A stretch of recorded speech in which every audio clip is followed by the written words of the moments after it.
que son el alma de la fiesta.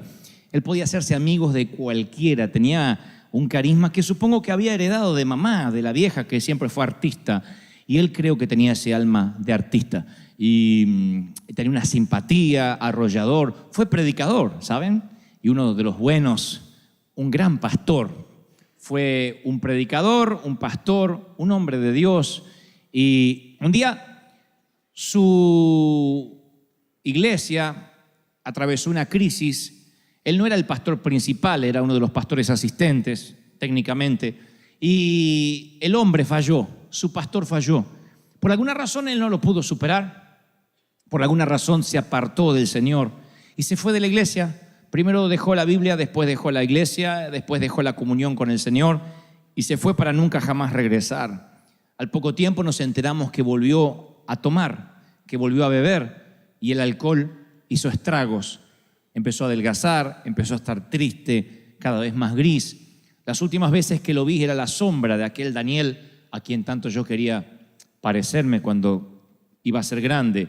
Y en el año 2013, 2 años atrás, promediando mayo, mi hermano mayor me llama y me da la noticia de que había tenido un infarto irreversible, obviamente un infarto masivo, y había partido, había fallecido en la ambulancia mientras que los paramédicos intentaban darle oxígeno, respiración. Daniel Marcelo Gebel, le dediqué el más reciente de los libros. Y yo he tratado de imaginarme los minutos finales de mi hermano viajando a alta velocidad por una ruta oscura en Buenos Aires, en una ambulancia, en una madrugada, con médicos dándole oxígeno. Y me preguntaré por siempre, o no sé si por siempre, sino hasta que esté allí en la eternidad, me preguntaré si tuvo esos minutos que él alegaba que iba a tener. Porque toda la familia, el resto que seguimos siendo cristianos, le decíamos, Daniel, ¿qué tal si tienes un accidente? ¿Qué tal si pierdes la vida? Tú has predicado, no te tengo que contar el mensaje de salvación. Y él decía, no, yo sé la verdad y sé que estoy haciendo las cosas mal. Sé que estoy fuera de Dios. Sé que mi vida no está correcta, pero estoy seguro que Dios me va a dar unos últimos minutos para arrepentirme. Y yo le decía, ¿y qué si no te da esos minutos? Ah, Dios me lo va a dar, tranquilo, Dante. ¿Qué si no te lo da? Oh, Dios me lo va a dar. Así que se imaginan que lo primero que pensé es si tuvo esos minutos antes de morir. Me lo imaginé a Daniel con la última imagen que se llevaría de su paso fugaz por esta tierra, que era el techo de una ambulancia y unos cuantos desconocidos sobre él intentándole dar oxígeno. Y tal vez tu corazón no esté dando su último latido, pero sí hoy llegaste a este servicio con tus últimos ahorros, la última solución, la última pizca de café, el último crédito, la última oportunidad, el último análisis. Siempre llegamos a lo último de algo, la última onza de paciencia. Tenemos temor a que nos demanden, temor a terminar últimos, temor a perder los ahorros. Ese bulto en el pecho o en el antebrazo nos produce cierta preocupación. Ese lunar no nos gusta nada. Ese tipo que se mudó en la cuadra no nos da tranquilidad. Y entonces empezamos a tener miedo, empezamos a tener temor. Y decimos, ¿qué tal si se me agota lo último que tengo? Nos llenamos de ansiedad. El miedo te encierra en una prisión y no puedes salir nunca más. Eso es lo que logra el miedo. El miedo nunca logra otra cosa que meterte dentro de una prisión y no te permite salir, ni ser feliz, ni ser libre. Ahora imagínate un día, un solo día, solo un día sin temor, un día sin miedo, sin temor al fracaso, sin temor al rechazo, sin temor a la tragedia. Imagínate un día sin pensar que algo le pasará a tus hijos, que te faltará dinero, que no vas a comer mañana, que podrás pagar el mortgage. Un día sin temor alguno. Tú dices, wow, nunca lo había pensado así, creo que sería muy feliz. Y por eso el Señor preguntó, ¿por qué teméis? ¿Por qué tienes miedo? ¿Por qué tienen miedo? Lanza la pregunta a los muchachos que estaban mojados y empapados en medio de una tormenta. Preguntarle por qué tienen miedo en medio de una tormenta atroz es como que un nadador le pregunte a otro, ¿por qué estás mojado? Porque es lógico que tenga miedo. Se supone que estamos en una tormenta y se supone que tengamos miedo. Los hombres escuchan la pregunta y están muy serios.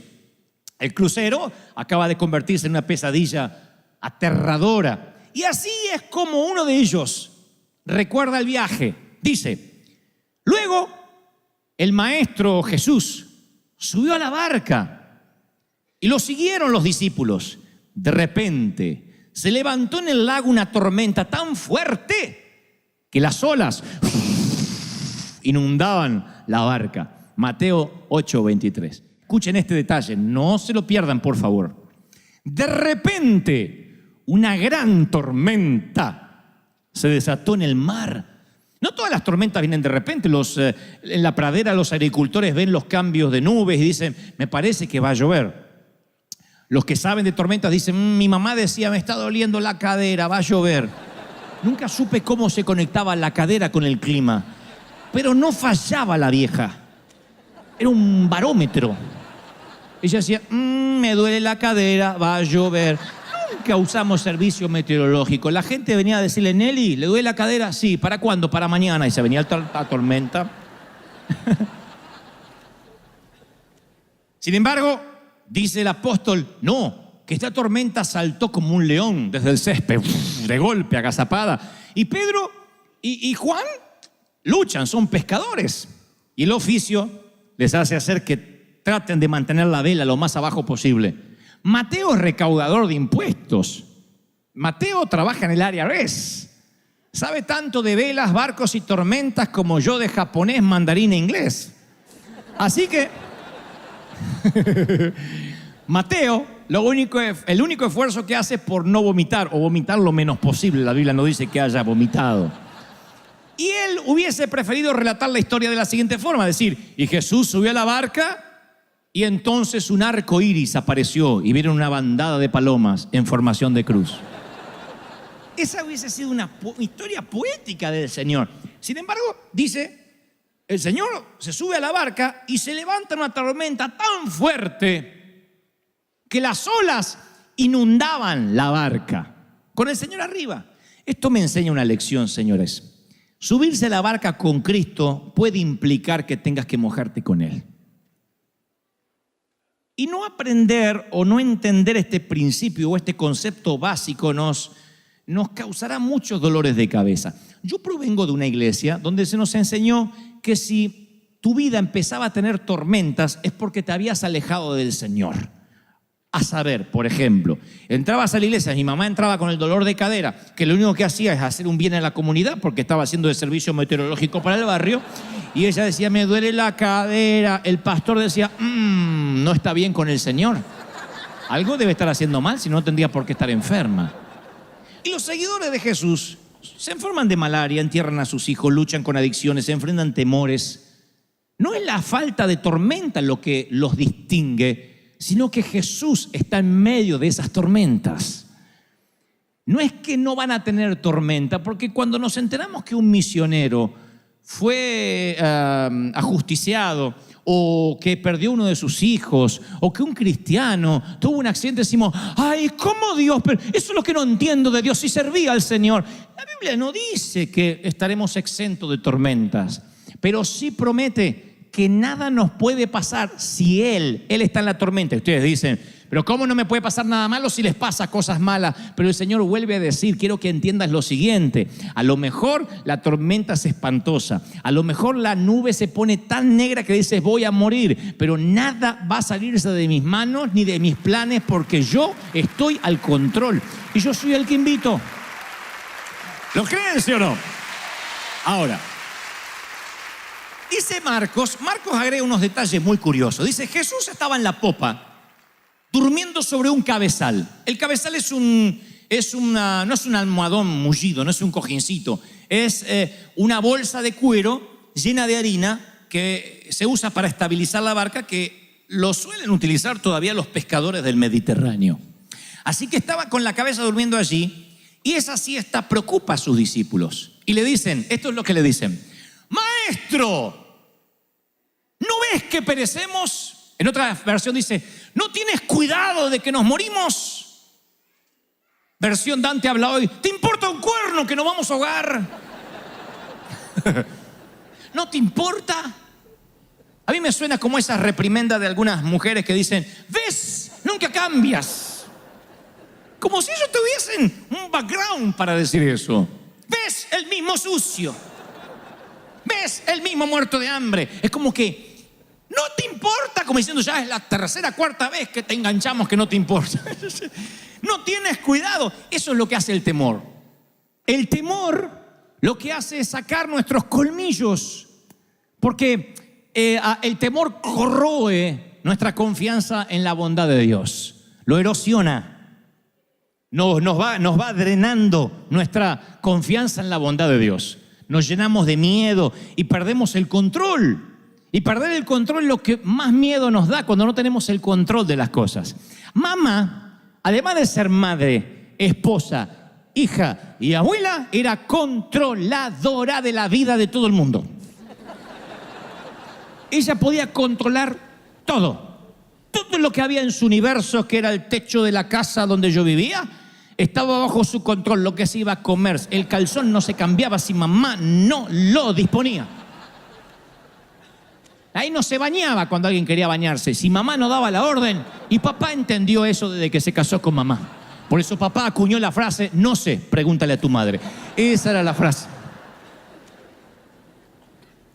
Papá se declaró incompetente en la causa desde que se casó con la vieja.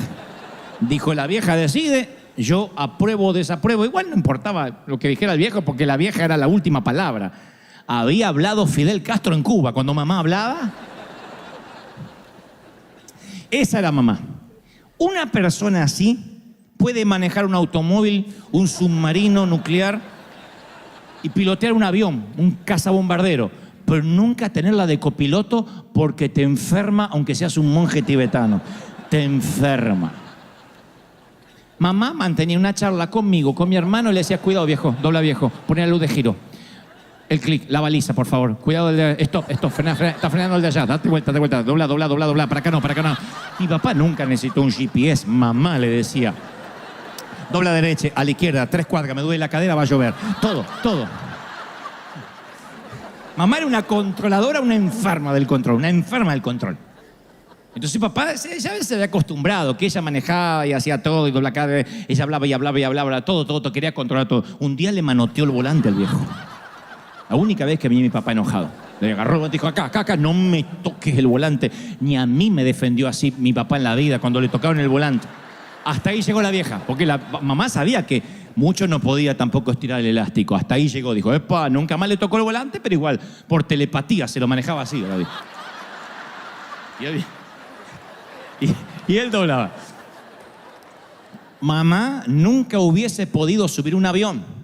Porque en el avión, aunque es el medio de transporte más seguro, no tenemos control de nada. Nos quedamos allí, nos ajustamos el cinturón, no hay control de nada. Vas así, y uno no puede ver el piloto. Mamá lo que hubiese hecho.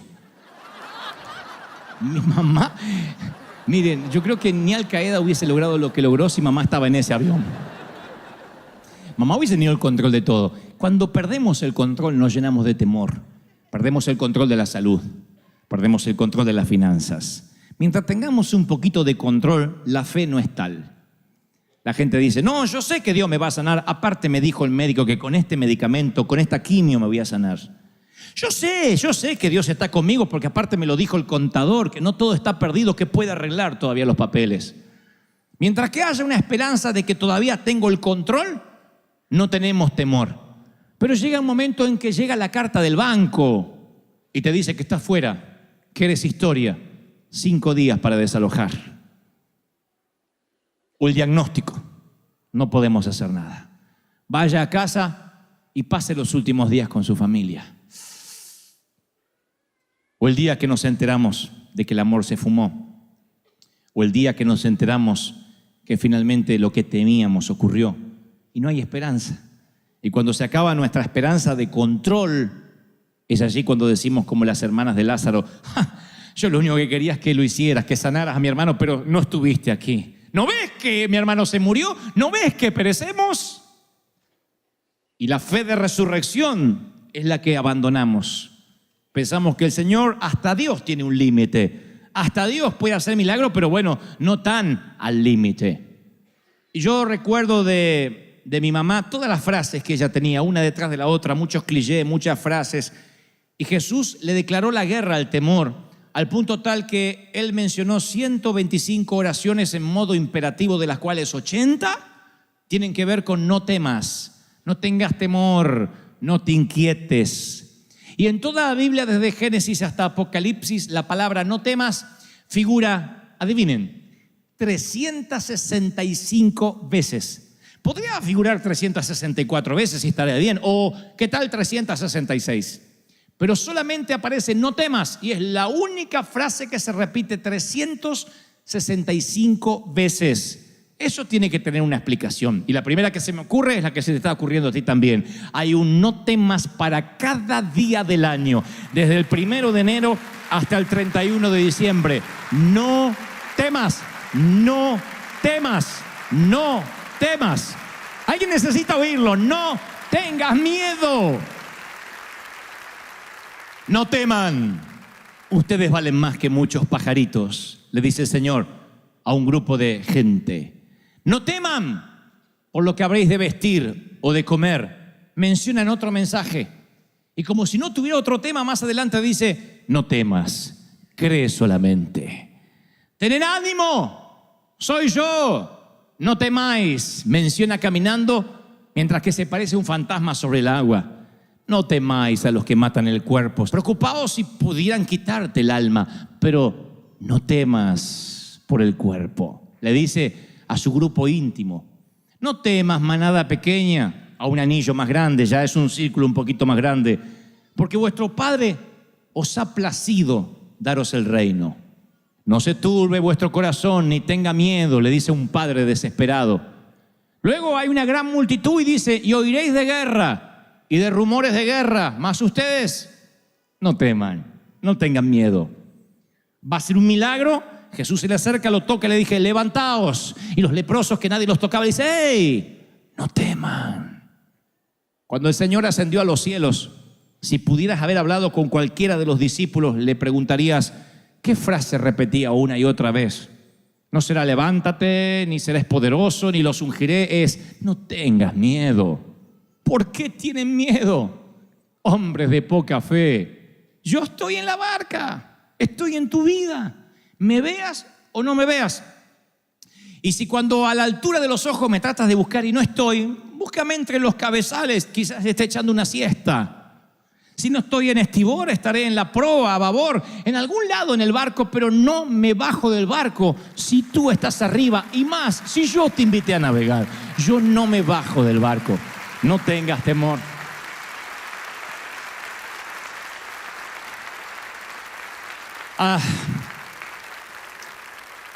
Cuando era chiquitito,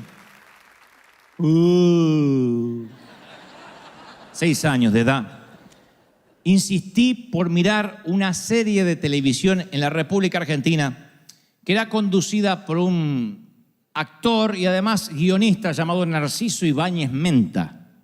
Pueden buscarlo, googlearlo, Narciso Ibáñez Menta. No era tanto las teleseries que producía en Argentina, sino la forma de presentar. Él aparecía con una vela en la mano, con una capa negra, tenía una barba en punta, flaco, esquelético, y decía, voy a presentarles una historia que le pondrá los pelos de punta.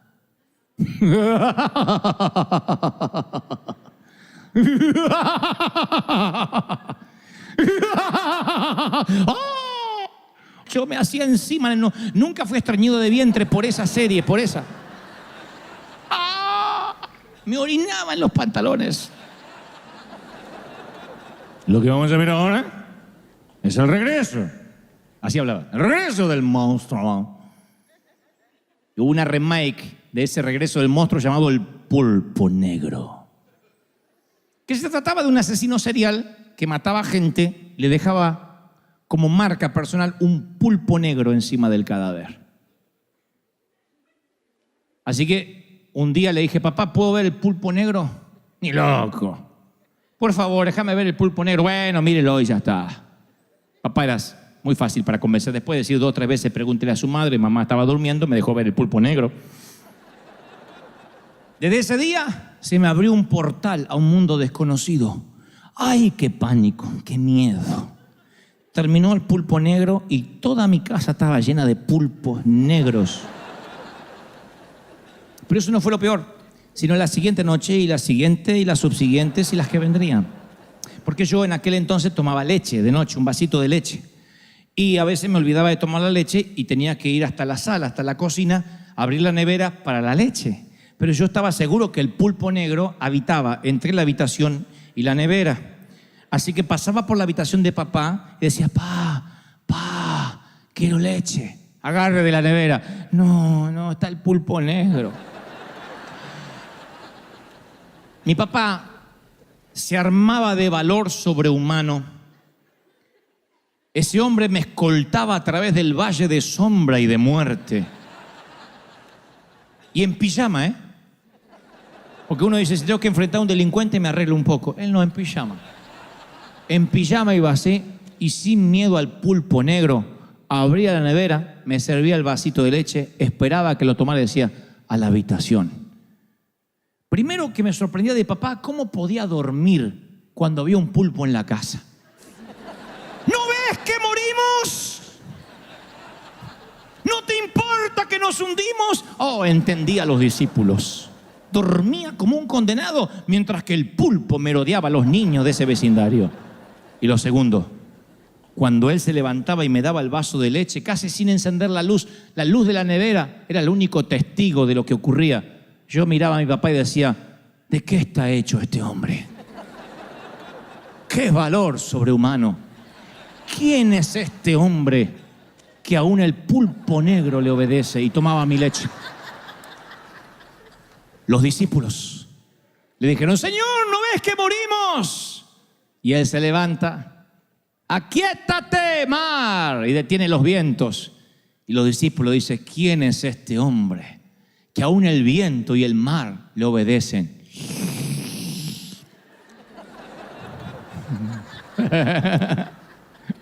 ¿Entendieron?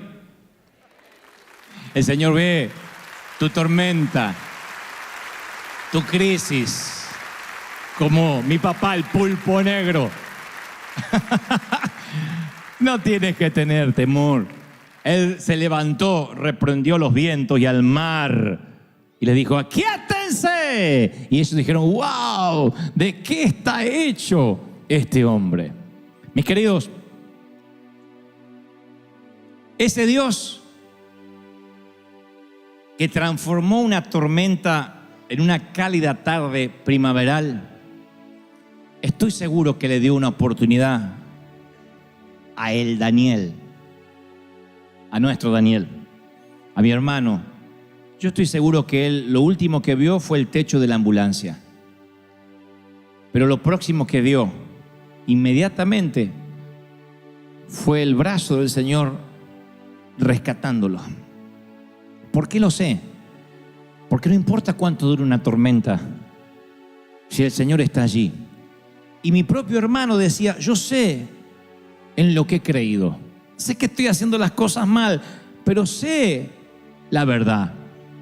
Mi otro hermano mayor, Sergio, me llama hace unos meses atrás y me dice, Dante, yo no soy místico, no soy de tener sueños, pero soñé a Daniel, o lo vi, lo visioné. Dijo, entró por la puerta de casa y no estaba flaco como cuando murió. Estaba como cuando tenía 20 y tantos años, con esos dientes blancos todavía. Y estaba vestido de blanco al tono, con un sombrero de capitán, como quien se va a navegar. Era un plácido velero